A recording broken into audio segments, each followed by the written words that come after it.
Afternoon po mga kasid. Gawa naman po tayo ngayon ng DIY. Hindi DIY naman po tayo ngayon mga kasid. Sabi ko nga po sa inyo, ang mga papanood nyo po rito video ay kapaki-pakinabang, hindi lang po drama o action na mapapanood nyo po rito sa mga video ko. Kapaki-pakinabang din po mga kasid.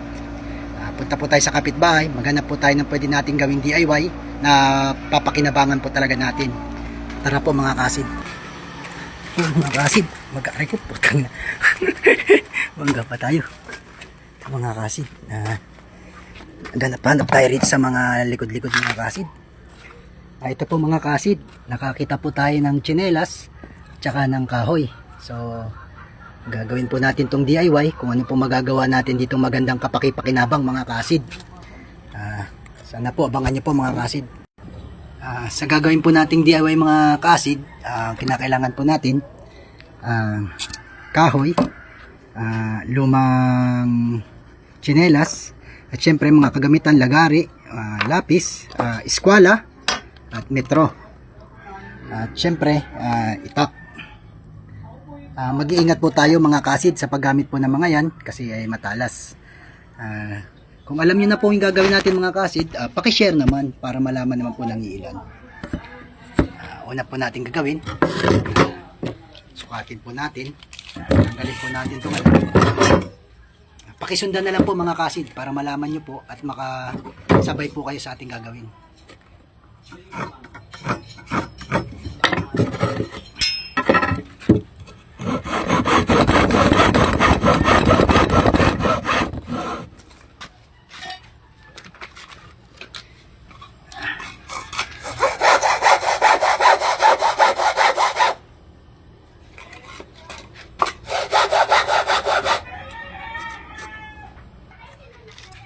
Putol na po natin siya.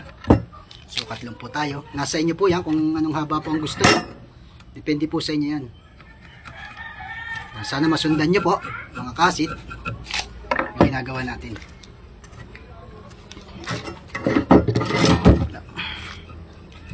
Para magpantay, gamitan natin ng eskwala.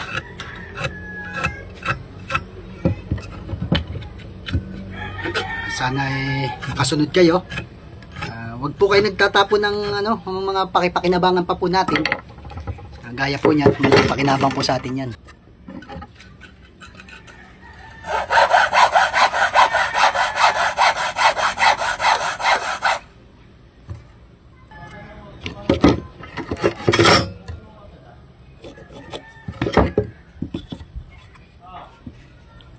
Paki-share po ang mga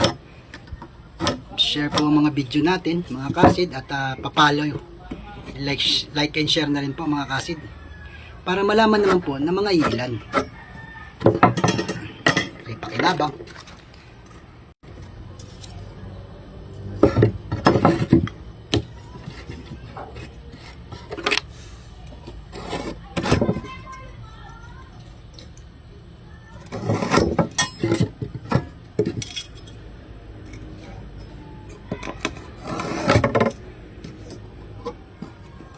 Sana makasunod po kayo mga kasid para mai-ano nyo rin po, may-apply nyo rin po sa mga sarili nyo, lalo na po sa bahay. Nakita nyo, may inaano tayong tsinelas kanina. Tanggalin lang po natin to, diretso lang po natin.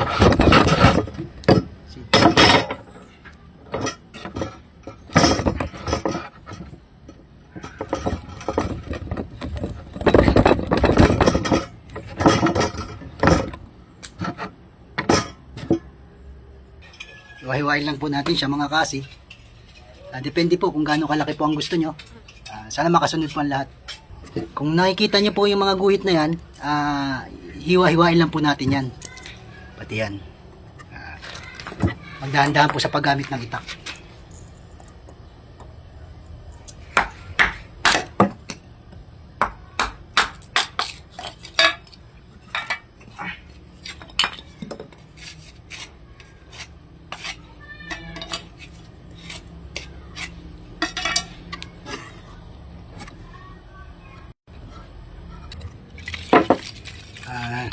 Nahiwa-hiwa na po natin siya mga kasi.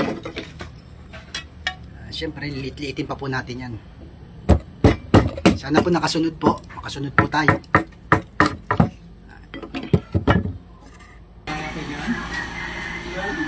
Siyempre mga kasid, ang uli-uli nating gagamitin dito ay siyempre lighter. Ayan na po siya mga kasid. Nakagawa na po tayo ng DIY na gatong. Pakishare naman po para malaman ng iilan.